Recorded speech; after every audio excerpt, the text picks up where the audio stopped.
וציוונו להיכנס בבריתו של אברהם אבינו.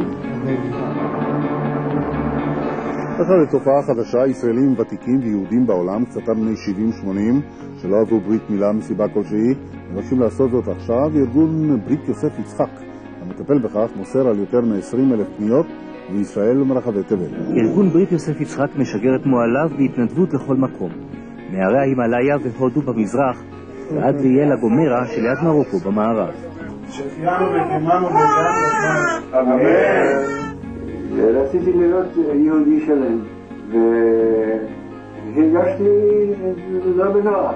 רובה דרובה מאלה שדיברנו איתם, שרוצים לבוא לעשות ברית מילה, אמרו למה מעכב אותם? זה הפחד. אבל ברגע שמתברר להם שזה סך הכל מדובר על תהליך מאוד קצר, ושאין אחריו שום כאבים, אז זה מביא אותם לעשות את הברית מילה.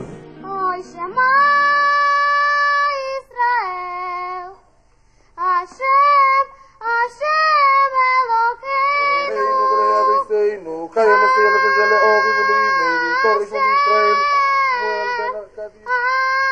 השם אחד. עכשיו אתה מעביר לו את ה-16 היום פתחנו דף חדש, מה שנקרא. זה מה שמאחד אותנו בסך הכל ביחד. כי אם לא הדת, אין לנו שום דבר שמקשר בינינו.